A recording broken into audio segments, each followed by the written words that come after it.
दोस्तों पहले तो प्रेम से बोलिए हर हर महादेव। दोस्तों सावन महीना के शुभ पावन तिथि पर आप सभी को हमारी तरफ से ढेर सारे शुभकामनाएं। आपका हर मनोकामना पूरी हो। दोस्तों इस वीडियो में आज हम आपको भगवान भोले बाबा से जुड़े वो रहस्य के बारे में बताने जा रहे हैं जिससे आप अनजान हैं। तो दोस्तों वीडियो को पूरी देखें ताकि इसी सावन में आपकी भी मन की आशा पूरी हो सके। तो चलिए दोस्तों वीडियो को करते हैं शुरू।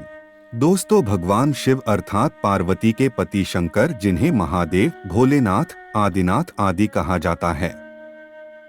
दोस्तों जिस तरह से ब्रह्मा जी इस सृष्टि के रचनाकार हैं और विष्णु जी पालक हैं, ठीक इसी क्रम में भगवान शिव सृष्टि के संहारक हैं। दोस्तों उनका रहन सहन, वेशभूषा विचित्र है। कैलाश पर्वत में रहने वाले देवों के देव महादेव से जुड़े कई ऐसे रहस्य हैं जिन्हें शायद ही आप जानते होंगे। तो चलिए आज हम इस वीडियो में उन्हीं रहस्यों के बारे में जानते हैं। दोस्तों सर्वप्रथम शिव ने ही धरती पर जीवन के प्रचार प्रसार का प्रयास किया, इसलिए उन्हें आदिदेव भी कहा जाता है। आदि का अर्थ प्रारंभ। आदिनाथ होने के कारण उनका एक नाम आदिश भी है। दोस्तों शिव का धनुष, पिनाक, चक्र, भवरेंदु और सुदर्शन, अस्त्र पाशुपतास्त्र और शस्त्र त्रिशूल है। उक्त सभी का उन्होंने ही निर्माण किया था। दोस्तों भोलेनाथ के गले में जो नाग लिपटा रहता है उसका नाम वासुकी है। वासुकी के बड़े भाई का नाम शेषनाग है। दोस्तों शिव की पहली पत्नी सती ने ही अगले जन्म में पार्वती के रूप में जन्म लिया और वही उमा, उर्मी कही गई हैं। दोस्तों भोले बाबा के प्रमुख 6 पुत्र हैं: गणेश, कार्तिकेय, सुकेश, जलंधर, अयप्पा और भूमा। सभी के जन्म की कथा रोचक है। दोस्तों शिव के 7 शिष्य हैं जिन्हें प्रारंभिक सप्तऋषि माना गया है।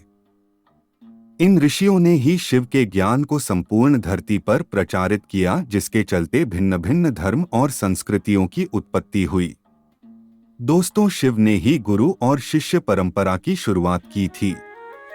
दोस्तों शिव के शिष्य हैं बृहस्पति, विशालाक्ष, शुक्र, सहस्राक्ष, महेंद्र, प्राचेतस, मनु, भरद्वाज। इसके अलावा 8वें गौरशिरस मुनि भी थे।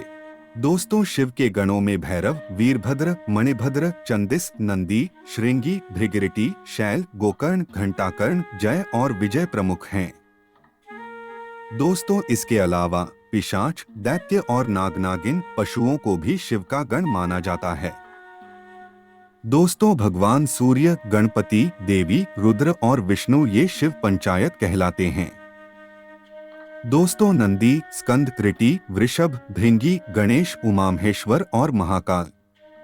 दोस्तों जिस तरह जय और विजय विष्णु के पार्षद हैं, उसी तरह बाण, रावण, चंड, नंदी, भृंगी आदि शिव के पार्षद हैं। दोस्तों भोले की वेशभूषा ऐसी है कि प्रत्येक धर्म के लोग उनमें अपने प्रतीक ढूंढ सकते हैं।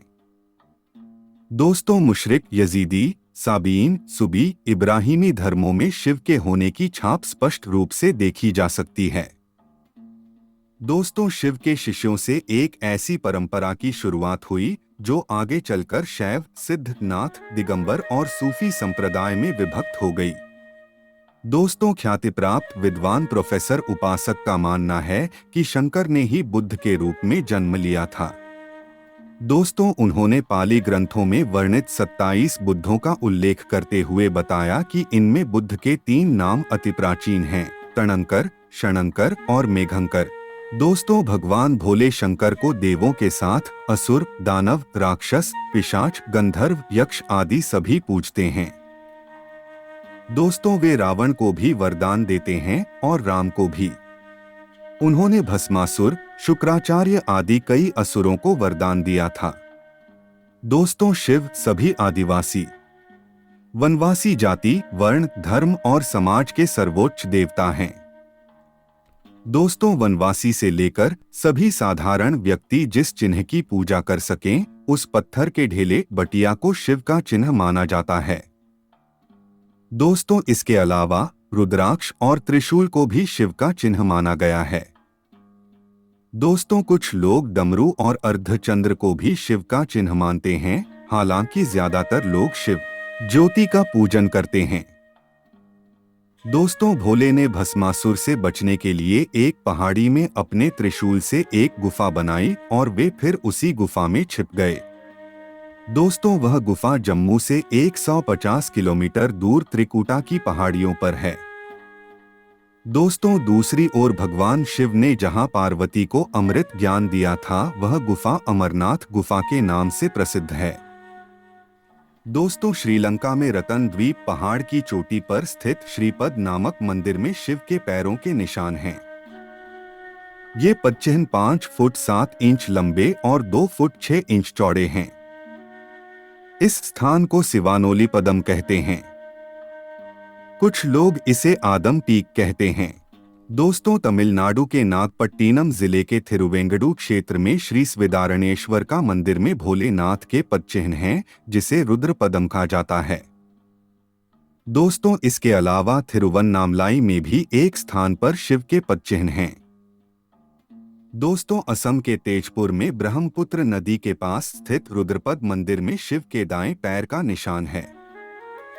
दोस्तों, उत्तराखंड के अल्मोड़ा से 36 किलोमीटर दूर जागेश्वर मंदिर की पहाड़ी से लगभग 4.5 किलोमीटर दूर जंगल में भीम के पास शिव के पदचिह्न हैं। दोस्तों, पांडवों को दर्शन देने से बचने के लिए उन्होंने अपना एक पैर यहाँ और दूसरा कैलाश में रखा था। दोस्तों, झारखंड के रांची रेलवे स्टेशन से 7 किलोमीटर की दूरी पर रांची हिल पर शिवजी के पैरों के निशान हैं। दोस्तों, इस स्थान को पहाड़ी बाबा मंदिर कहा जाता है। दोस्तों, वीरभद्र, पिप्पलाद, नंदी, भैरव, महेश, अश्वत्थामा, शर्भावतार, गृहपति, दुर्वासा, हनुमान, वृषभ, यतिनाथ, कृष्ण दर्शन, अवधूत, भिक्षुवर्य, सुरेश्वर, किरात, सुटनर्तक, ब्रह्मचारी, यक्ष, वैश्यानाथ, द्विजेश्वर, हसरूप, द्विज, नतेश्वर आदि हुए हैं। वेदों में रुद्रों का जिक्र है। रुद्र 11 बताए जाते हैं: कपाली, पिंगल, भीम, विरूपाक्ष, विलोहित, शास्ता, अजपाद, आपिर्बुध्य, शंभु, चंड तथा भव। दोस्तों, शिवपुत्र कार्तिकेय का वाहन मयूर है, जबकि शिव के गले में वासुकी नाग है। दोस्तों, स्वभाव से मयूर और नाग आपस में दुश्मन हैं। दोस्तों, इधर गणपति का वाहन चूहा है, जबकि सांप मूषक भक्षी जीव है। पार्वती का वाहन शेर है, लेकिन शिवजी का वाहन तो नंदी बैल है। इस विरोधाभास या वैचारिक भिन्नता के बावजूद परिवार में एकता है। दोस्तों, तिब्बत स्थित कैलाश पर्वत पर उनका निवास है। जहां पर शिव विराजमान हैं, उस पर्वत के ठीक नीचे पाताल लोक है, जो भगवान विष्णु का स्थान है। शिव के आसन के ऊपर वायुमंडल के पार क्रमश स्वर्ग लोक और फिर ब्रह्मा जी का स्थान।